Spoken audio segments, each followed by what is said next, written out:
কার্যকর হবে, ঘোষণাপত্র কার্যকর হবে, সেটা সুস্পষ্ট একটা বক্তব্য, তারিখ যে 5 তারিখে হওয়ার কথা সেটা থাকুক, এবং এটা সংবিধানে কিভাবে সংযুক্ত হবে এবং সংযুক্ত করে ফেলতে হবে, আগামী সংসদের কাছে এটা ছেড়ে দিলে চলবে।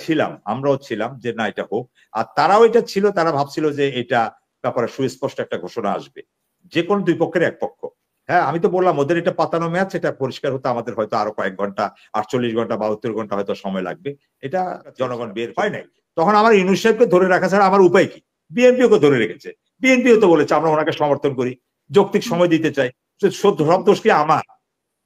এখন আবার ইউনূস সাহেবের যে জায়গাটা আমি দেখলাম, আমার মনে হলো না যে উনি আমাদেরকে একটা বিপদে ফেলে দিচ্ছেন, কারণ তাহলে উনি বিএনপির কাছে ইয়ে করে সেখানে আবার বিএনপির কাছে আমার চাওয়ার ব্যাপার একটাই, যে বিএনপি সেখান থেকে ঘোষণাপত্র থেকে আরেকটা বড় মেজর জিনিসটা, যেটা আমাদের দীর্ঘদিনের আকাঙ্ক্ষা, এই প্রজন্মের, মানে আমরা যারা মুক্তিযুদ্ধ দেখি নাই, কিন্তু আমরা জানি যে এটা শহীদ প্রেসিডেন্ট জিয়াউর রহমান উনি কালুরঘাট বেতার কেন্দ্র থেকে উনি ঘোষণা দিয়েছেন।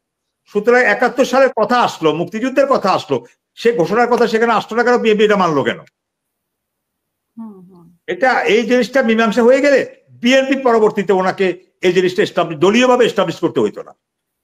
তাহলে আমাদের শহীদ প্রেসিডেন্ট জিয়াউর রহমান জাতীয় সম্পত্তির মতো একটা ঐক্যের ভিত্তিতে এটা হয়ে যেত, এটা নিয়ে কেউ দ্বিমত করতো না। কিন্তু আমি বুঝতেছি না যে বিএনপি কেন এই প্রশ্নটা সেখানে রেজ করলো, এটা কেউ করতো না, এই ছাত্ররাও করতো না।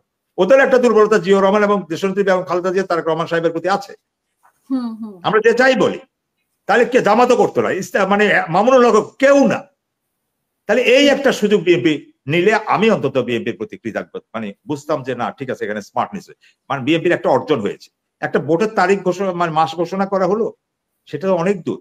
যেটা আমি একটু আগে বললাম যে 2 তারিখও হাসিনা জানতো না যে সে 5 তারিখে, 3 তারিখে জানতো না, 4 তারিখে জানতো না, হবে না সেটাও তো অনেকে বলছে 4 তারিখে। তাহলে আপনার ওই দিন নির্বাচনে কি হবে 6 মাস 7 মাস পরে, এটা তো কিছু পরে আমরা দেখতে পাবো। তারপর আমরা কামনা করি দেশে ভালো কিছু হোক। আমরা মনে করি জুলাই ঘোষণাপত্রকে পুনর্বিবেচনা করা হোক, এবং এটার আইনি যে বিষয়গুলো যাদেরকে বাদ পড়েছে তাদেরকে, বিশেষ করে প্রবাসীদেরকে, আচ্ছা আমাদেরকে গুলি করে মেরে ফেলা, আমাদেরকে সুরক্ষা দেওয়ার দরকার নাই, হাসিনা সরকারও দেয় নাই, এদের কাছেও পাবো না, বিএনপির কাছে হয়তো পাইলাম না, বাদ। কিন্তু প্রবাসীদের অবদান এবং হতাহতদের মানে একদম সংখ্যাটাকে যথার্থভাবে পড়ুক, এবং কত তারিখ থেকে জুলাই পত্র কার্যকর হবে, ঘোষণাপত্র কার্যকর হবে, সেটা সুস্পষ্ট একটা বক্তব্য, তারিখ যে 5 তারিখে হওয়ার কথা সেটা থাকুক, এবং এটা সংবিধানে কিভাবে সংযুক্ত হবে এবং সংযুক্ত করে ফেলতে হবে, আগামী সংসদের কাছে এটা ছেড়ে দিলে চলবে না।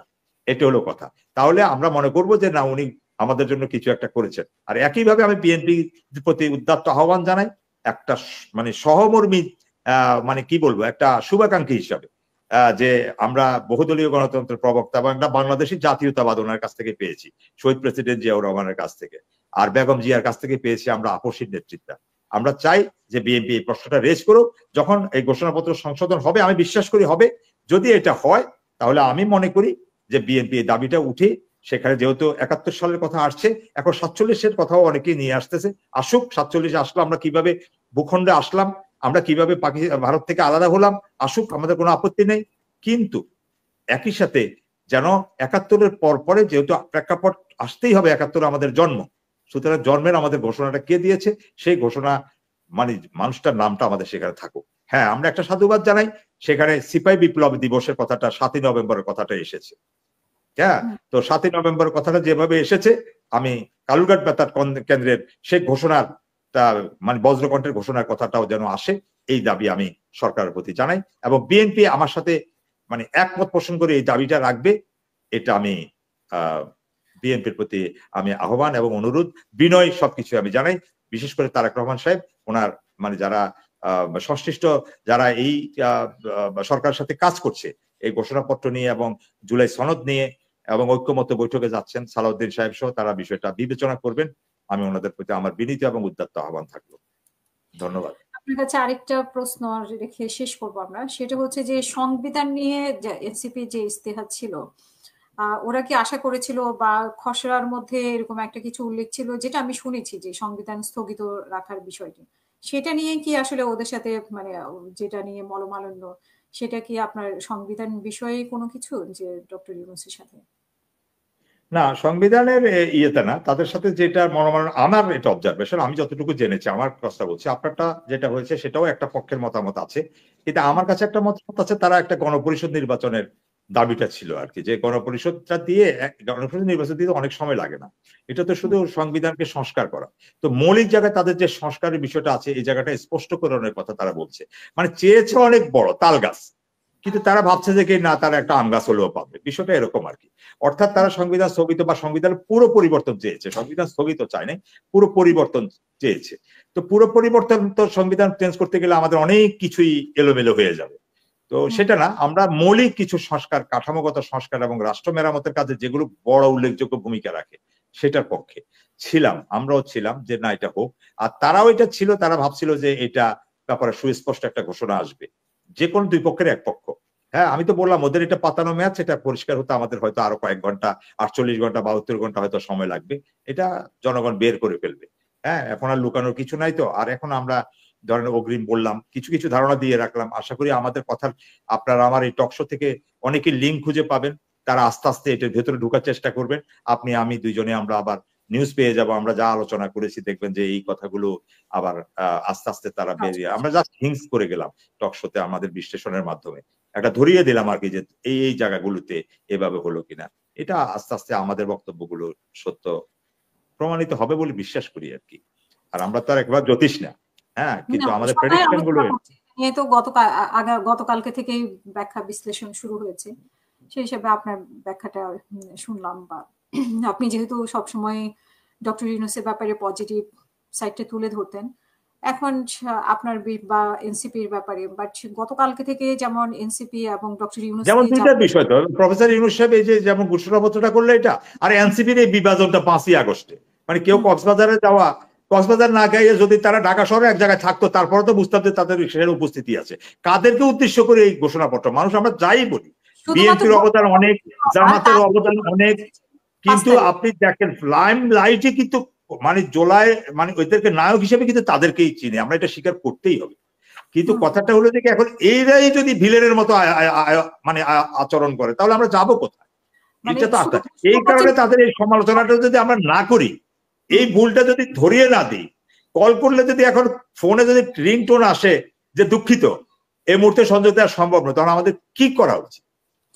আমি জাস্ট এটা জন্যই না, মানে 5ই আগস্টকে তারা কিভাবে পালন করলো, 5ই আগস্টকে তারা কিভাবে, অবশ্যই এটা তো তামাশার মতো হইলো, এটা তো তাদের, এটা কি চিল নাকি? এটা কি তাদের উল্লাসের কোন মানে মহোৎসব নাকি? এখানে একটা ন্যাশনাল প্রোগ্রাম চলছে, তারা তো এইটার প্রথম মানে ফাউন্ডারই তারা, এই মানে ইয়েটার অর্গানাইজেশন বলে আন্দোলনের। তো সুতরাং তাদের তো এখন সমুদ্র বিলাস করার কথা না, যেমনি যায়। আরো বলতেছে আমরা টায়ার্ড হয়ে গেছি পদযাত্রা করতে করতে, এই কারণে আসতেছি। টেলিভিশন সাক্ষাৎকার দিয়ে কোনো নেতা এটা, এইটা তো মানুষকে আরো আরো বেশি বা মানুষকে ক্ষুব্ধ করে। এখনো কি আমি তাদের পক্ষে কি কারণে বলবো? সত্যটাই বললাম আমি, পক্ষ আর বিপক্ষে না, আবার তাদের পজিটিভ কিছু দেখলে আবার পক্ষে বলবো।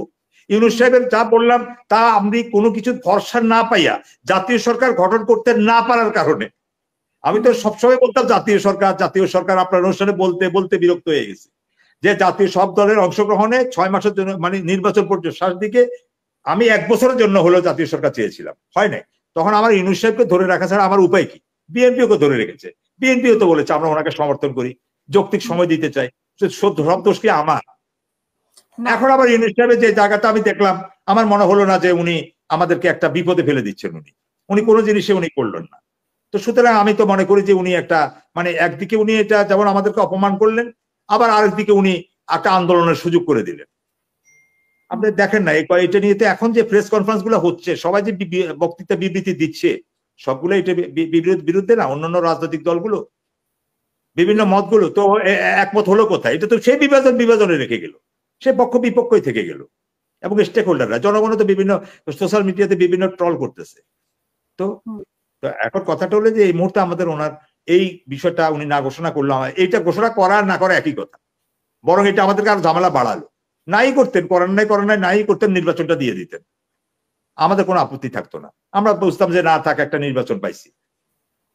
এত স্বপ্ন দেখারও দরকার নেই, আবার ফেলে দেওয়ার দরকার না। আমি যেটা হয়েছে যে আপনি নিশ্চয়ই দেখেছেন যে শিবির এই 5ই আগস্ট বা জুলাই 36 জুলাই নিয়ে কিন্তু একদম ধারাবাহিকভাবে তারা কিন্তু তাদের কর্মসূচি পালন করে যাচ্ছে। আজকেও আমরা দেখেছি যে সেই কর্মসূচির মধ্যে অন্তর্ভুক্ত আছে। সেখানে বিএনপিও করেছে, বিএনপিও করেছে, করেছে, মানে শিবিরও করেছে, ইয়েও করেছে, এনসিপিও করেছে, কিন্তু 5 তারিখের বিষয়টা নিয়ে সবাই মানে একটু বিতর্কের মধ্যে মর্মাহত, মর্মাহত এবং মর্মাহত মানে সবাই একটা ধূম্রজালের মধ্যে আছে আর কি, হ্যাঁ একটা টেনশনে আছে আর কি। জি।